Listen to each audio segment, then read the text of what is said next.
wrapping up another week of 20. Uh-oh. Yep, there we My go. voice not there? Nope. I thought you were on mic 3. You're usually on mic 3. Usually I'm on mic 3 right now. You are? Uh-oh. No, it's. I thought it says you're on. Try talking. Hello? Nope, Hello? you're not. Okay, try talking now. What if I talk now? Okay, there we go. I can do my real mic check if you know what it is. It's beginning to look a lot like Christmas. That's been my issue. Hello all. Welcome to 2822 Sports Night. As always, presented by Hyundai. I'm feeling very festive on this Thursday evening. The snow is out. I was just driving through it. Slushy. I will admit, that black ice almost got me earlier today. Oh, you don't see it. You don't see it, and then all of a sudden, whoop! Luckily, I grabbed the car, so I was able to prevent a fall of any kind. Yeah, it almost got me yesterday in my driveway. Just like, were you doing like the little car. chop steps things, or were you trying to bolt to your car? No, I think I was getting out of my car, actually. And you just didn't see it underneath, and you step out, and you start to get a little. Yeah, you mix around a little bit. It's scary. Yeah, I gotta do the short, choppy steps. You got it. You gotta be slow with it. It's the same way I was talking to someone the other day about how to properly drive when it's snowing out, and it's the same kind of thing. You gotta press when you're braking or you're accelerating on the gas. Choppy. When you're trying to turn on a red light, don't press the gas because you're gonna go do some crazy eights. Yeah, it's also never fun getting on the interstate by my house. Never fun. You do a lot of sliding, so you have to be really. Yes, you do a lot of. It's usually never clear, and then getting off is also probably just as bad, depending on the weather. But we had some fun driving home last night. Yeah, what on earth was happening? Seriously, we're on the highway. Ricky and I take the same route home since we're both heading up north. Obviously, I make the pit stop at Avoca where I live. Ricky continues his long journey to the good township of Scott. And we get onto the highway and we're cruising right before getting on that exit to Scranton. And it's just a backup. And there were just cars stopped.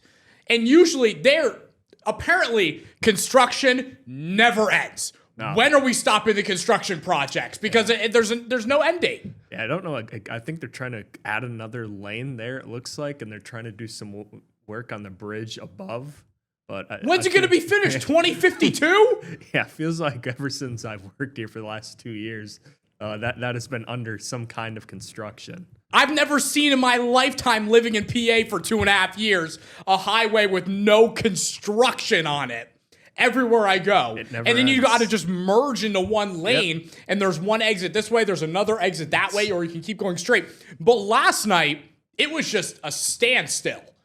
There was no movement whatsoever. No. And then I get a text. We were stopped. That's why I looked at my phone just to make sure, hey, let me check the maps and see if there's a little red to understand nothing serious is going on. And I receive a text. I'm behind you. And I'm like, what do you mean behind me? And I was like, directly behind me? And you're like, yes. Yep. So immediately. Both stopped. Park. Get out of the car. What's up? What's up, Ricky? Little highway adventure while we were all at a standstill. Yeah, it was certainly. Yeah, it's usually, again, it's a little. I obviously have to go through slow, but there's some nights it's just closed. the one exit. Then you gotta go. You gotta go all the way down, make a U-turn, and come back and get on. And those back roads are scary because it's dark. Yeah. There's no lights or anything. Intimidating. It's wild. Let's get this situated. Who's in charge of the highways in Pennsylvania? Pennsylvania, the Department of Transportation, the PennDOT. I'm tired of construction. Let's quit it. One lane's enough. It's been working for the last 3+ years. Guarantee you it's been going on for like 15 years. Yeah, probably started before got there, but yeah, I'm not sure exactly. Again, the progress they're making on that, but it seems like it's... What progress? Seems like it's been a while. I don't know. It's crazy. It's like... And it's the same thing when I'm driving back to Connecticut to go visit family. And when it comes to geography and directions, I am Mr. Irrelevant when it comes to drafting people that understand geography and directions. You choose me last year, you let me go undrafted. There's the one highway that right before I get on to go east, they've been doing construction on there ever since I've lived here. And it's just nonstop. And it's constantly, the lanes are always switching too. So you're driving straight, and then all of a sudden the lane does a little whoop, and you just got to go and hope no cars free for all in it, and they don't see you, and then you wham into it. Don't know about the lane shift coming up. No. And I do want to say, this was a few weeks ago when we had our first snow. Also, let's figure it out, guys. Driving in snow, driving on normal roads, it's the same thing pretty much. A couple minor adjustments, but let's not forget how to drive, because that's what I'm noticing. We get some snow in the air, we get an inch or two. Yeah, it's very. No one remembers how to function a vehicle. I was that first snow day we had a few weeks ago in PA. I'm on my way to the gym, driving through Pittston. They got some steep roads. Look to my left. The car is going backwards down the hill. You're not supposed to press the gas, but I pressed the gas because I wasn't trying to get rammed into. But all I do is car's going downhill, backwards. I hope that person's okay. Was it like a 2-lane? It was just a normal, I was on a normal street, and it was one of those streets that I think is a 2-way street, but it's like a smaller one. Oh, so they were just... I hope they're all right. I hope they're all right. All I'm saying is it gave me a bit of a heart attack because I saw the car going backwards down the hill. Let's all work together here to figure out how to drive in the snow. It's tough. It's not easy. Nope. Get messy out there. Like I said, the scariest part is when you're trying to brake and your car doesn't want to brake and it starts doing the little thumping thing. Yeah. And then you're like, crap. Yeah, then it just starts sliding. You sort of just have to go with the... You just got to be calm. Yeah. You got to be confident on the road in the snow. It's all right. I just went driving a couple hours ago. It's all right out there. So we should be good. Yeah, a lot better than yesterday. A lot better than yesterday. You know who's having a tough week? The Steelers. Yeah. Health-wise. Steelers are really having a tough time. And now TJ Watt supposedly dealing with a lung issue. He is in the hospital still. And, DK Metcalf had to go spend time in the hospital after the Ravens game because he was feeling some sort of stomach issue. Yeah. He's been practicing this week, so I think he's all right and should be good for Monday against the Dolphins. But obviously... TJ Watt's health comes first, as always. Hopefully he's all right. You mentioned the Tyrod Taylor situation to me. Hopefully it's not similar to that where he got an injection and he happened to puncture a lung. But if you're without TJ Watt on Monday, it definitely that changes a lot if you're the Steelers and Mike Tomlin when you go to scheming against that Dolphins offense. Not a scary Dolphins offense, but if Achan's healthy and Tua... It's going to be 19 degrees, so we can look at the track record of Tua versus the cold, frigid weathers. Likely favors Pittsburgh, but still, I mean, that's a massive loss if you don't have TJ Watt on the football field. Yeah, I think he's 1-7 when it's 46 degrees or colder. But yes, it certainly does change. Cold. It certainly does change the whole dynamic of this football game because, again, you look at it, TJ Watt not living up to that maybe $40 million contract he was, valued at in the offseason, but still, again, one of the NFL's elite run defenders, still made a couple great plays coming down the line of scrimmage for some reason. See, what I don't get, some teams try to run away from him and leave him unblocked. He still usually comes downhill and ends up making the play backside. Unless you have a dual threat quarterback, then obviously. But Lamar early in that game wasn't running the football, so TJ was just going straight downhill and tackling Derrick Henry down the line of scrimmage. He finished with 6 tackles in that game. But yeah, I mean, TJ Watt, obviously, he's the X factor of this defense. He still gets, I think, double their ship more than any end in the National Football League. And it allows players like Alex Highsmith, who's had some really good games when he's healthy, had the game-winning sack last week, had a streak there where he had 4 sacks in 2 games. Cam Hayward, maybe not as productive, but he could still bat the ball at the line of scrimmage. And Nick Herbig is probably going to be the guy who has to step up. His play time has varied throughout the year, but you look at him, he's very productive when he does play a high number of snaps. He's probably, I'd say, their best.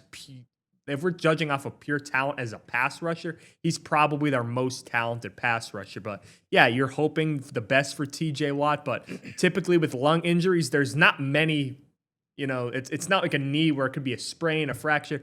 There's very limited options when it comes to lungs. It's not like a bone. Yeah, no, it's an internal injury, and you sort of have to wait for it to heal. And I know they were waiting for some test results today because I guess it happened during treatment on Wednesday. They kept him overnight, and they were waiting for some test results.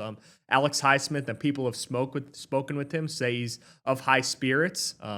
I know the NFLPA has also been contacted, and they are involved now in this. So hopefully, again, it's not a Tyrod Taylor situation, because what happened with Taylor is I think it was a ruptured lung, something along those lines, and he missed 4 weeks. And Pittsburgh takes you to the postseason. Yeah, and Pittsburgh can't really afford that because they're already, right now maybe without Derek Harmon, their best interior run defender. And then TJ Watt is obviously, I think, their best edge run defender.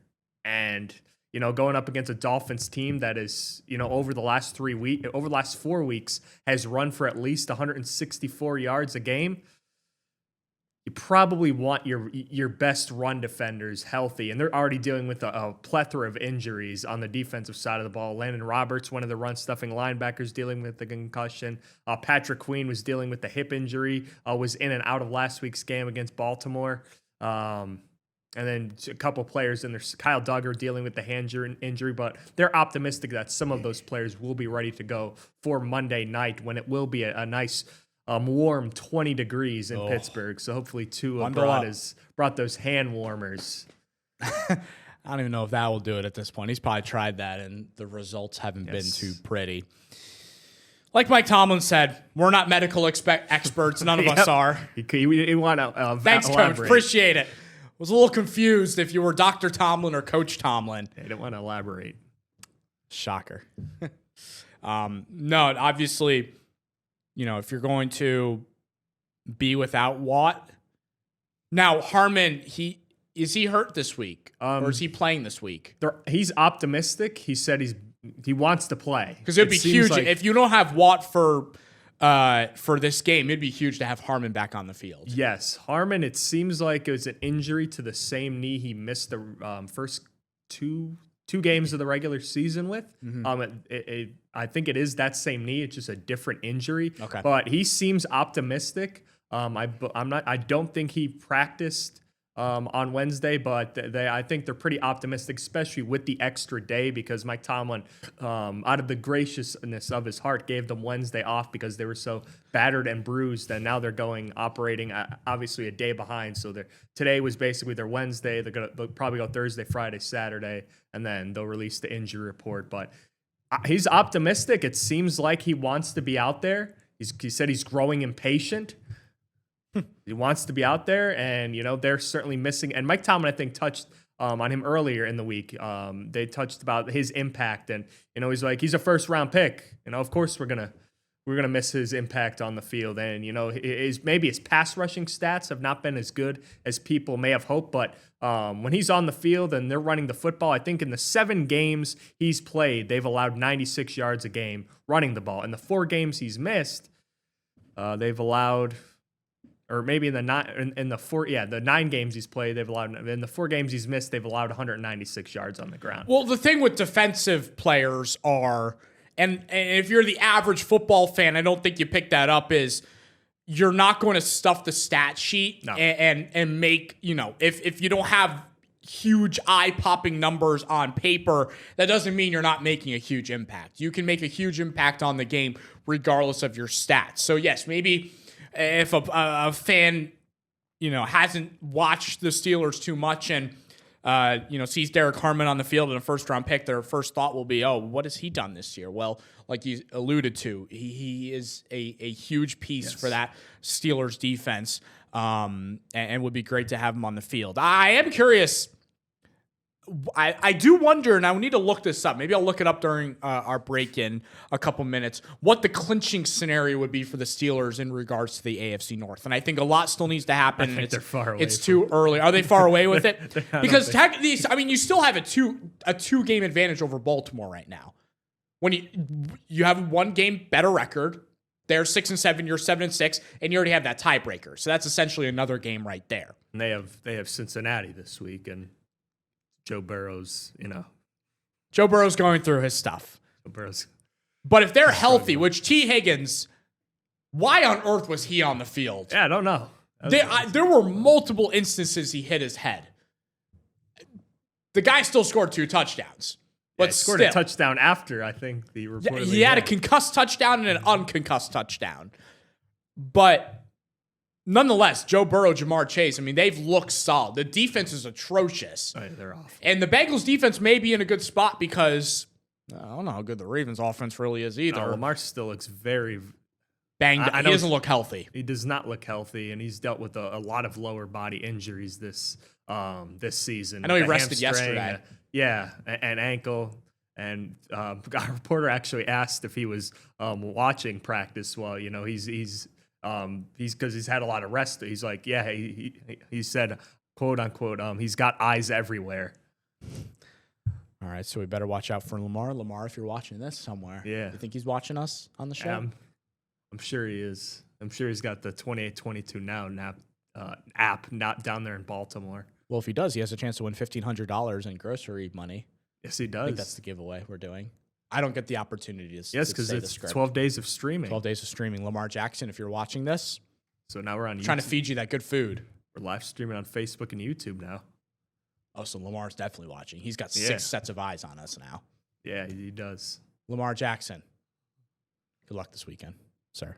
But anyway, what I was going to say was the Bengals beat the Ravens. The Steelers can beat the Dolphins. They're in a great position to win that division. Yes, very much so, especially with 3 games left, and one of those being up against the Ravens. And the Ravens don't have an easy schedule. Because if you look at it, they still have the Patriots to play, and I believe they have the Patriots to play, and I know they still have the Steelers to play. I forget who that other game is. It might be Green Bay. If I had to guess, I think it is Green Bay because I think Baltimore is the 3rd toughest schedule left, and Pittsburgh has the 2nd easiest. You are correct. Yes. Okay. A couple days after Christmas. A couple days after Christmas. So, yeah, you look at that Baltimore schedule. Yeah, look at Pittsburgh. They've got Miami this week. Theoretically, probably should win that. Then they've got a little bit of a tougher schedule, traveling to Detroit. Not optimal, but I don't think they're going to win that one. And then they travel to Cleveland, a place they have not won since Big Ben retired. So Aaron Rodgers will have a chance to get them out of that slump. Let's get him back. How old is he? 40. Aaron? No, Big Ben. He's got to be around Phillips' age, 44. I was going to say, clearly it doesn't matter. Yeah, because Aaron. Yeah, no, he's got to be around 40. He's got to be around Phillips' age because they were both drafted in the same draft class. That would have to be the oldest combined quarterback competition age ever. Roethlisberger versus Aaron Rodgers. Yeah, it probably would be. That's reaching 90. Yeah. 90 years of life between those two men. 90 years of football experience. Oh. For a 9-8 record and a trip to the first round against Buffalo or Houston or LA. You still want Houston? If you were to order those 3 teams, would you play in the wild card round? If you're the Steelers in Pittsburgh? Yeah. See what the Chargers are inconsistent. It's got to be, for me, it's either the Chargers or Houston because I would like the Chargers coming back to the East Coast.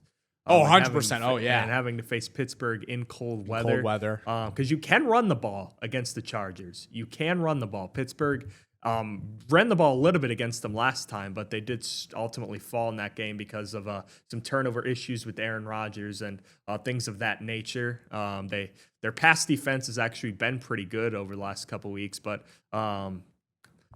I don't know. I'm torn because I know that because I'm afraid of that freaking Texans. Well, pass rush. I was gonna say I would if I were to rank them. Yes, I want to play this team. To no, I don't want to play this team. I think I'd put the Chargers over the Texans because of how brutal that Houston defense is. Yeah, and I don't think the Chargers have the pass rushing depth that the Houston does. And I get it, Justin Herbert, when he's on, he's good, but he gets beat up. He has backups and third strings as his O-line. Yeah, and that's the big thing. And if you're looking at Pittsburgh like that, Pittsburgh has a really, really good front seven. That's the strength of their defense. I mean, over the last couple of weeks, I feel like their secondary has stepped up a little bit with some new additions into the rotation and some new guys getting some play time, and Darius Slay gone and contemplating his future. But I might take the Chargers over the Texans just because of the fact that the inconsistencies of the Chargers and the fact that Herbert takes a lot of hits. And also, you can run on this defense, which is what Pittsburgh wants to do. And they're also, again, a West Coast team. I get it. The Texans are also a dome team coming back out east, but I think I'd rather that West Coast to East Coast time travel. That makes a huge difference. It does. That makes a huge difference. And that Houston defense, too, from their defensive line to that secondary, watching what they did against Kansas City last Sunday night was unbelievable. I mean, they looked Patrick Mahomes, make him look silly. Yeah. What they did to that guy. All right, let's get a quick break in. Let's get to some basketball after this. We got to talk some winter sports. We've been doing a lot of football lately. There's hoops to talk about. There's a lot of hoops to talk about. We'll be right back here on 2822 Sports Tonight.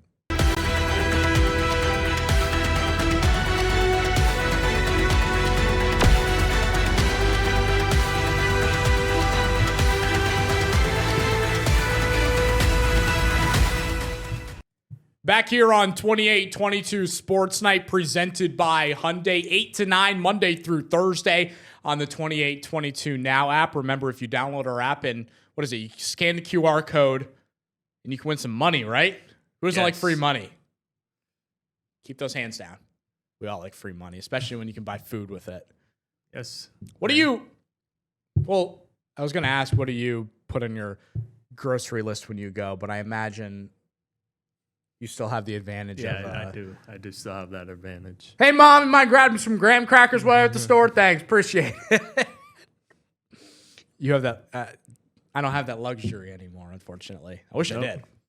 Have you still been on the Sam's Club grind? Is that? Ooh, it's been tough. It's been tough. Because the issue with the Sam's Club is, I love it. The bulk? Yes. And you don't want to spend that much money and let it go to waste. And at first, when you walk in, it's like, holy crap. It's intimidating, that store. And you walk in, and they've got those big sensors, and there's just TVs glaring at you when you first walk in. You know, I like to do the little dad thing where you walk up and down the aisle, and you just enjoy the TVs they've got, those 80-inchers. And you got the 99-cent hot dogs and ices in the corner, and the massive 20-foot Christmas inflatables that I am so tempted to get and just put it inside my apartment. But it's been tough. I've been more on the Wegmans grind. And growing up earlier in my life in Massachusetts, you got Wegmans everywhere. And in Syracuse, that's the big grocery store, Wegmans. And it's my comfort. My comfort going to Wegmans. I love a good meatball sub from there. Yep. Yeah, the meatball. Yeah, you always see it. You always see it back there. Last night. Was it last night? A couple of nights ago, I grabbed a meatball sub, full foot long. Oh, delicious. Grab myself, and I like the little containers of fruit that I can munch on. The cantaloupe. The cantaloupe watermelon. You know me too well, Ricky. You've been around me too long at this point. And I like my protein bar, my protein shakes. Yep. Also, the Chick-fil-A peppermint milk. What are we on? So, for those that aren't familiar, myself and one of my close buddies from college, every single year when they would announce the peppermint shake and the first day it'd be available, like, we're there. And it was a good 25 minutes from Syracuse to go to the closest Chick-fil-A. But 50 minutes of driving there and back is worth it. There was one year, it was the second year we did it. We were having a movie night, me and my roommates, and I snuck out saying I had to go to the bathroom, and then I left. My friend picked me up in the car, like a drive-by, and I leave, and they're texting in our group chat like, "Yo, you good, bro? It's been like 20 minutes." We kind of walked into the house with peppermint shakes, and let's say they were not too fond of not asking. But like it was our ritual. It was me and my buddy's ritual to have the shakes, the two of us. Anyways, now that we aren't living together anymore, he's in New York City, I'm here in Scranton. We have a competition of who can have more. I believe last I checked in with him a few days ago, he was up to 12, which we just hit a month that they've been around. A month and a day. November 10th, they came out. I'm up to 10. So I've got some work to do before Christmas. You do. But like at the same time, I'm getting a text from him at 2 p.m. Peppermint shake. 7 hours later at 9 o'clock. Second peppermint shake of the day. I can't be ingesting 2 of those things in a day. That's awful for you. Now he's a skinny kid. He's 6'3". He's a skinny kid. So he can get his calories in. Yeah. But the sugar intake is what worries me a little bit. Let's tone it down a bit. I understand. Delicious treat. Worth your $6 every single time. Let's tone it down a bit. And, I'm telling myself that. And maybe you're out there doing a competition of Chick-fil-A, but what are you up to this year? I think I'm at 2. I enjoy them. When you see us on Monday, Ricky and I, he'll be up to 5. You're getting 5 from... On me. Yeah. On me. Peppermint shakes on me always. Okay. But yes, delicious stuff. But you know me too well with my meals. Yeah. Wegmans has been the go-to lately. But one day when you are on your own, Ricky, and you got to make that grocery list, I can't wait to see what's on your grocery list. And I'm memorizing it because you've been a great friend and you've memorized what's on my grocery list. 6 pounds of ground beef. You know the deal. Yep. Taco Tuesday is a 7-day event. And there's a lot in the Nick Zelaya apartment in Avoca. Ketchup. We don't have to go down that route. We don't have to go down that route. We've already had that discussion once with Connor, and he was not a fan of it. So we'll save the viewers. Got it. Yes, that is true. I want them to have their appetite. If they're sitting down and watching us right now and enjoying dinner, I don't want their appetite ruined by my tacos with ketchup. That's fair. That's fair. But you do hold me accountable, so I appreciate that, Ricky. Yep. Anytime. Anyways, basketball, NBA Cup. We're down to semifinals. Heartbroken. Yep, you are. Tough one for my Lakers last night, but that's besides the point because they're not in it. Magic versus Knicks, Thunder versus Spurs. We haven't really gotten into too much NBA this season. It's still early on in the year where some teams are still trying to figure out their rosters. And, once you get to January and football's starting to slow down a little bit, that's when you figure out, all right, it's time to lock in on basketball a little bit and watch it. But I think there's one overarching storyline right now, and they're one of the 4 teams in this NBA Cup, and it is the Oklahoma City Thunder and their 24-1 record. I mean, I was talking to someone about it the other day. I understand the Thunder played the Jazz on Monday without Shai Gilgeous-Alexander, and they still won by 30 points. The depth on that team is unreal. And the fun part about the Thunder is, yes, Shai Gilgeous-Alexander, the former MVP, he'll have his 30. But if he needs to have 20 points and maybe get 12 assists, he's okay doing that. He doesn't feel the need to go out and drop 30, 35 points every single night. And if he doesn't do that, he's upset or he's frustrated with the team. The culture, the chemistry on this team is unreal. And I mean, the last, obviously, their 24-1 start is the best since the Warriors ended up winning 73 games, and only 2 teams ever have started that well in their first 25 games. The Warriors finished 73-9. That's the most wins in a single season. But they might legit have a shot to break that. Just because of the fact that I don't know who on earth can beat. I mean, they're beating teams by 50 regularly. What they did last night to the Suns was unbelievable. Even if Devin Booker was playing for Phoenix, I don't think that matters. It wouldn't have made a difference whatsoever. No. And they're just, yeah. I mean, they're just beating teams out of the water. And I think their like starting lineup is one of the best lineups in NBA history right now. I think in terms of net rating, because they're just blowing teams out. And when their starters are in, they're blowing teams off the charts. Because right now, their average point differential is plus 17. Oh. Like that is just unheard of. The next best in the Western Conference is Houston with plus 10. The Eastern Conference doesn't have a point differential above 8.6. Like, that just tells you just how dominant this team has been. And I think they do. They have a good shot at breaking this 73-9 record. And people look at it, again, Shea's going to be an MVP candidate, but you look at the rest of this roster, they don't have another, Steph, KD type player on this team. You look at it, it's just a roster of really good players, and they've got a really good culture. Chet Holmgren, second on this team in points with 18, and you look at it, this team has... I think they have 8 guys averaging double figures. I think... they have 7 guys seven guys averaging double figures, and Kaysen Wallace is usually in double figures. He's averaging 8.5 a game. Hartenstein's averaging 12. Isaiah Joe's averaging 13 basically. Aaron Wiggins is 13. AJ Mitchell, who just came along this year and has started 7 games, is averaging 14. Jalen Williams, who just got back in the lineup and played 6 games, he's averaging 17. And then you have Shea up top averaging 32, of course. But this team, I think, right now is on a collision course to at least the Western Conference Finals.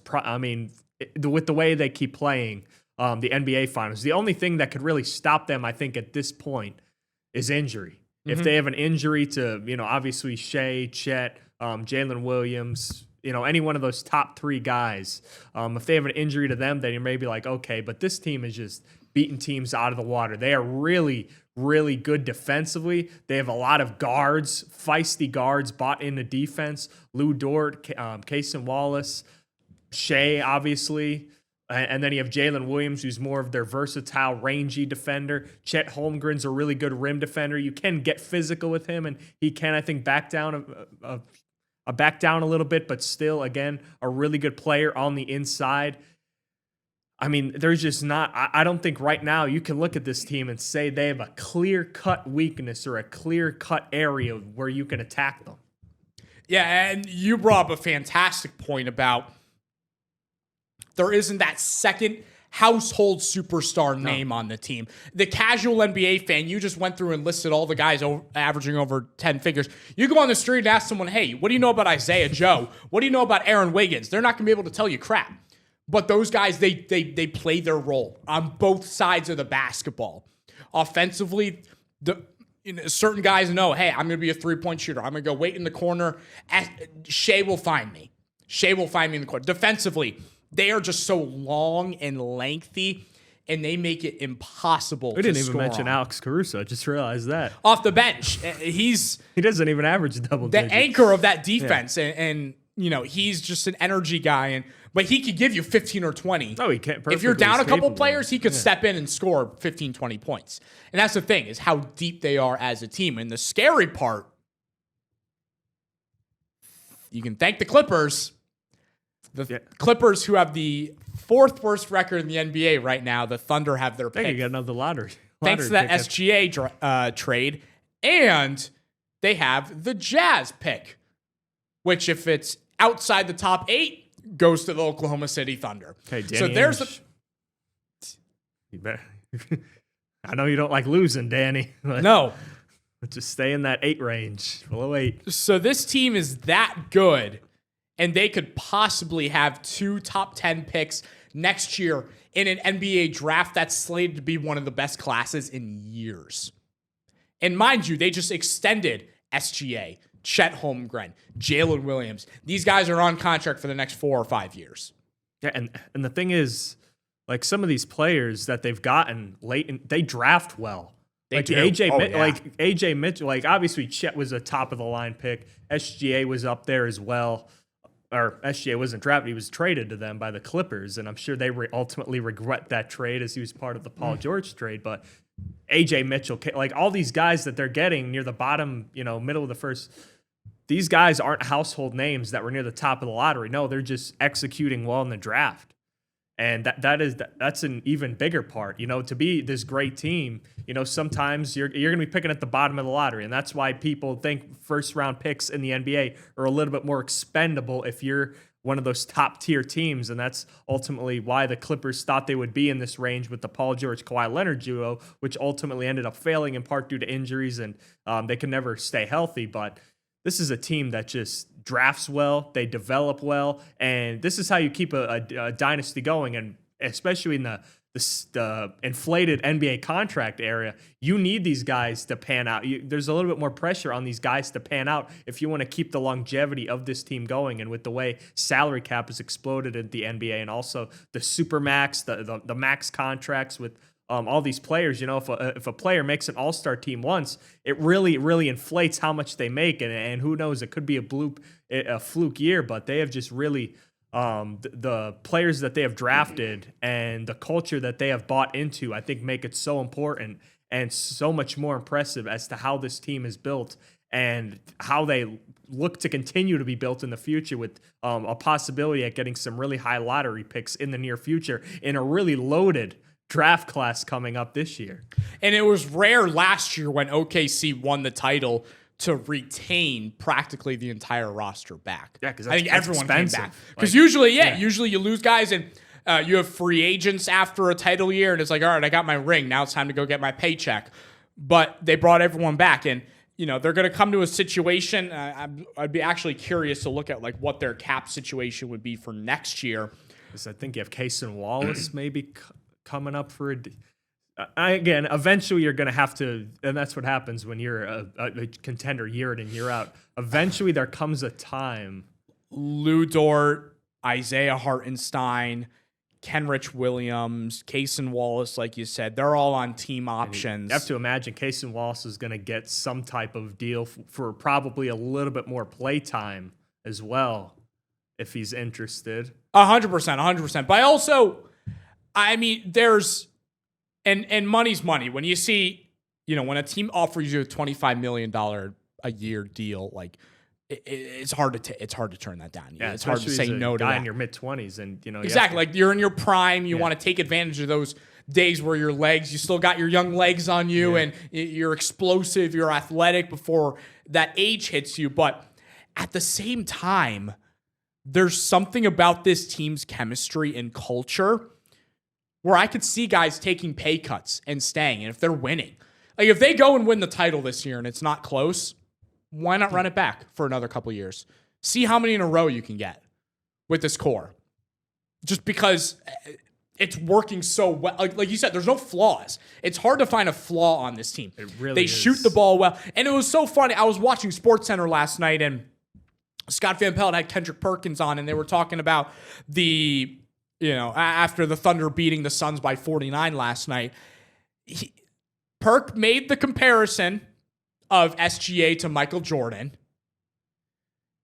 He gave valid reasoning in regards to, the body frame is similar, a lengthy 6'6" guy, super efficient. SGA shoots 56% from the field. He's shooting 45% from three this year. Really good mid-range. And he's averaging over 30, which is he takes so many shots a game, but he's super efficient. It was 11 of 15. It's nuts. And again, like, he doesn't need to do that because of all the other scores he has around him. And if he's having an off night, that might be another why he's so efficient. If he's having an off night, he's not going to keep chucking it and trying to score. He's going to find other guys, and the other four are going to score for him on the floor.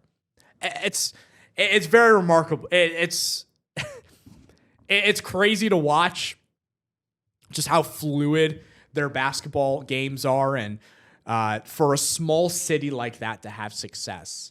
I mean, you always see it in the LAs, the Boston, the New York, Chicago.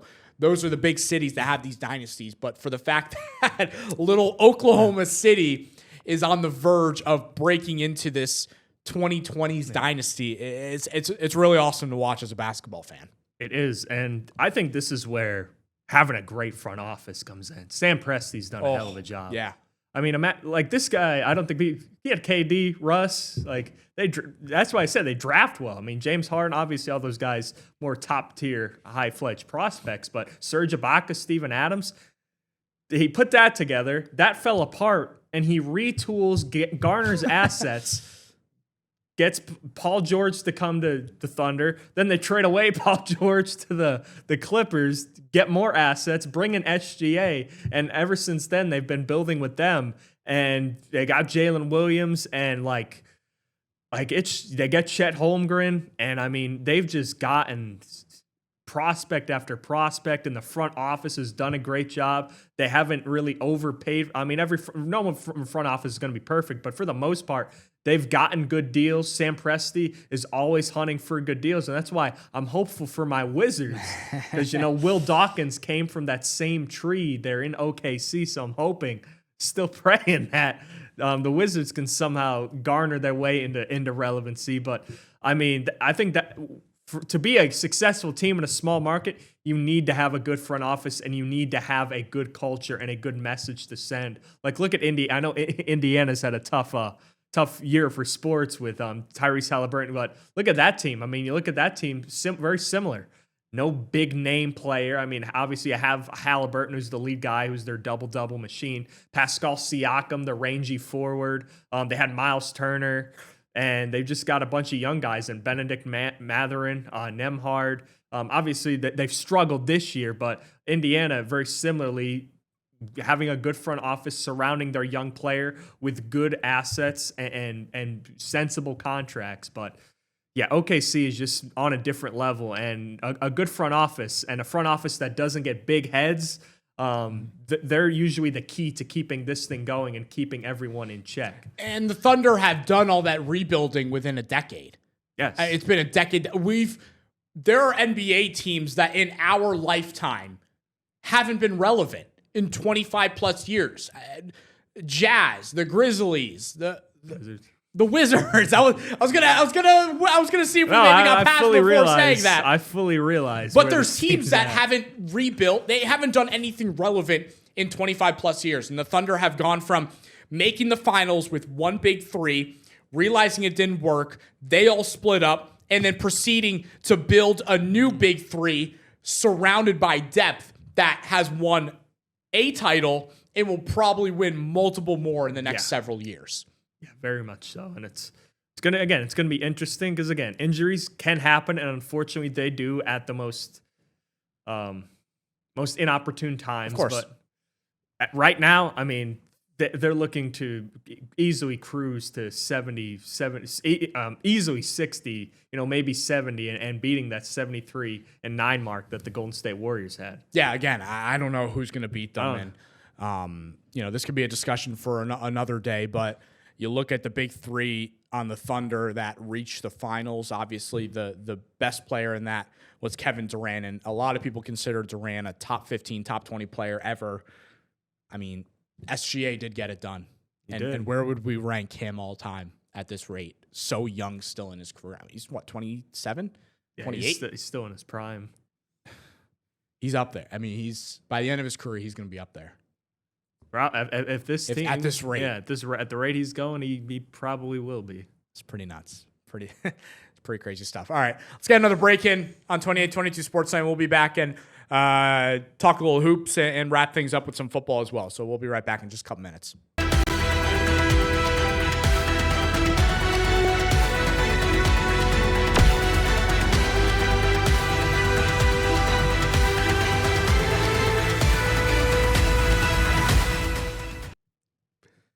Back here on 28-22 Sports Night. Sean Tucker with the touchdown. Sean Tucker? Yep, Sean Tucker touchdown. The Orange. He will be very pleased with his performance tonight. Yep, take a 6-7-0 lead against the Falcons. Give credit to Sean Tucker. He's carved a nice role. He has, and with the injury, with Bucky Irving missing several weeks, and he stepped in as that number 2 running back in Tampa Bay, and he's produced. He's produced for a backup, and I think he could definitely find. He's stuck at that number 3 role right now, but he could definitely be a number 2 on many other teams, I think. He had a really good career at the Cuse and was always a fun guy to, watch play in person. And, he was the big physical type of back that could break free for a 60-yard touchdown. And then obviously he was very comedic on Twitter and always in a win, very pleased with his performance. If they lost, not pleased with his performance at all. Then he's probably not pleased with the Bucs or his performance with the Bucs play recently. Yes, no, he definitely probably wasn't pleased with what they did this weekend, losing to New Orleans. Nope. But 7-0 Buccaneers. Before we wrap up the basketball talk, I definitely do want to say I'm excited that I'm finally getting to get out and go see. I've seen a couple of games already. This is your favorite sport. Man, I love this time of year. It's something fun about just shivering outside, walking to my car, lugging my camera equipment. But then you get inside a gym and it's such a small atmosphere and, fans pack the stands and just the sights and the sounds of basketball. It's so fun to experience. And, football, when it comes to importance of sports in NEPA, football is there. Every other sport is down here and it's not close.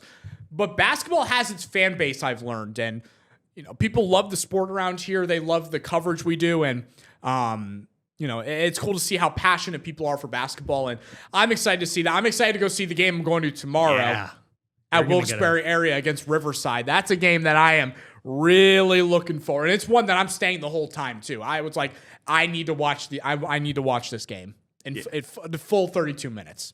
Yeah, and one of those reasons why is the Nico Antonacci. Future Orange? Could be. Got an offer there. I think he got an offer from Temple Anyone from Riverside. What? Syracuse handing out their offers to Riverside. I like that. Yes. Let's turn those Vikings into Orange, men. Braden Rose getting an offer from the Orange as well. But yeah, I mean, you look at the numbers Antonacci's put up. What is it? He's averaging 44 points through his first, 4 games of the year? Yeah, I haven't had a chance to. I didn't get to see him in person at all last year. I saw highlights just from doing them on TV, but I haven't had a chance to see it in person. And from what I've heard, it's cool to see a guy at that level and that talent when I'm not taking away the talent of anyone else in the area, but when you're exponentially above everyone else and you just stand out like that, as a basketball junkie, like, it's just going to be so enjoyable for me to watch tomorrow. Like, I got to remember to film for my show tomorrow night. Like, just because I you really admire the work ethic that goes into that sport. And, it's definitely going to be really, really cool to see. And I always tell people he doesn't look like he's 6'3" in his highlights. No, because he's a skinnier kid, Nico, but he doesn't look like he's 6'3". And if I have a chance to interview him tomorrow, I'm gonna be like, damn. Well, you were talking to Tavion Branch, and he's talking a little bit about Nico, and he was saying he shot him up in the summer, and he's like, holy crap, he grew. He had a big growth spurt. Yeah. So excited for that game tomorrow because that's two of the, Wilkes-Barre area too. Wilkes-Barre area. They're a heck of a team. A pack. They're a really, really good team. I know you were high on them in the football season. Now you're. You know what? They ended up making states. They did. That's the positive out of it. Yes, they did. It ended up going well for Coach Cinti, who's also a beloved Syracuse fan. See, yeah, he talks some Syracuse with you. The Orange. We all love the Orange, right? And he could be looking at a future, or if he's at the game, he could be looking at a future. Hopefully I run into him. Maybe 2 future Orange players. Hopefully I run into. No, actually, if I run into him, I'll probably get talking and forget to film the game. He will. He's a talker. He likes talking to you. That is what I like. I prefer that for our occupation. It's nice when you're a talker. It makes it easier for me and for you when we're doing interviews. Yes, like Steve Jervis. Oh, I gotta check in on Coach and how he's doing. That was a tough ending. Yeah. That game, there was like 1,000 points scored in that game against. God, we cover so many teams and Lansdale games. Catholic. Or wait, no, they were double A because they beat your guys. They beat your boys. Some team Charter, something Charter. It was something Charter they lost to. Belmont. Yes, Belmont Charter. They lost to. It was a high scoring game, but And that was the game. Yeah, a guy didn't.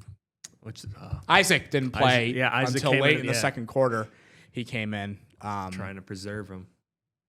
Yeah, I mean it's fun that it's basketball season, and you know I'm my goal from now until early January is to get to as many different games as possible and as many different teams. Yeah, so that I can talk with the coaches, talk with the players, and just get an idea. I was telling you, I wish I could have a day where I'm just watching for 6 different games for 10 hours. That could be my shift at work. Just let me watch basketball and pick up how these teams play, their different styles, their pace, who are the guys to watch out for. I could sit there and watch all that. That's what happens in February when it comes to college basketball season. On Saturdays, noon to the USC versus UCLA game kicking off at 10:30 at night. I am sitting there all day, not moving from my couch. Yeah, and there's give it to me. A lot of talented teams in this area, too. Oh, absolutely. Absolutely. Mentioned Riverside, mentioned Wilkes-Barre area. Holy Cross is very talented. Old Forge has a good team as well. Yes, Old Forge and Single A. They're going to be fun to watch out there. And then you look at on the girls' side, Hazleton. I got to go see Coach Gavio. Gavio. I got to go see my man. Losac Township. They're trying to run it back as well. Crestwood, Joe Garrison. Mm-hmm. Joe Garrison texted you. I got a text an hour ago. Crestwood girls are loaded again. You heard it from the source, the alum himself. So there we go. Joe Garrison, I mean, it's going to be a fun basketball season. No doubt. Especially, we got those posters up on the wall. Then we have the trip to the Mohegan for the state, or not the division playoffs. Yep. When they come around. It gets a lot of fun during that time. Let's start the fast break. Fast break Friday. Fast break Friday, baby. Tomorrow. Let's do it. Let's not tell anyone. Got him. Management can turn on the TV at 11:05. One block it. Fast break Friday. You'll make the logo. Eyes be popping out. We're getting a phone call after the heck is this? What is this fast break Friday stuff? I just want to hear Josh Odell in his plaid shirt and gold tie. That didn't go over well. No, people weren't a fan of Josh's plaid shirt and gold tie. I thought it looked wonderful. Yeah, I thought it was because we were filming our twas, which, by the way, we got pranked. You did.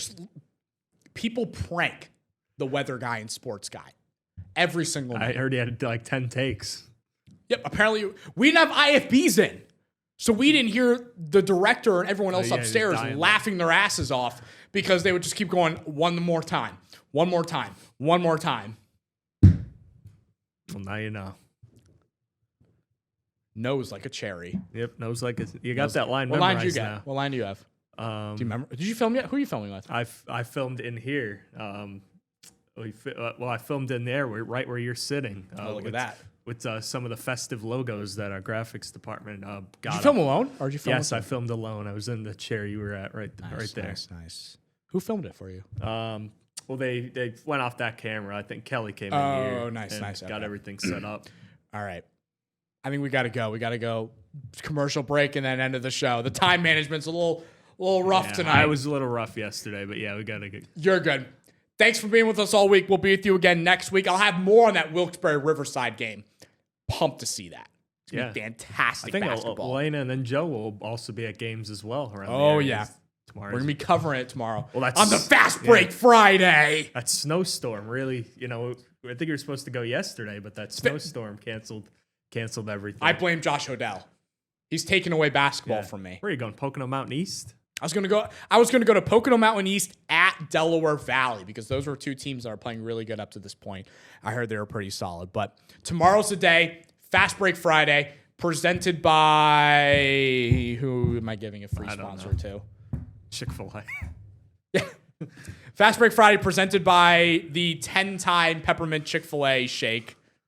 Don't have that many, please, for the sake of your heart and your health. I'm a bad influence when it comes to that. All right. We got to go, right? Yep. Thanks for being with us. We'll see you next week for more 28-22 Sports Night.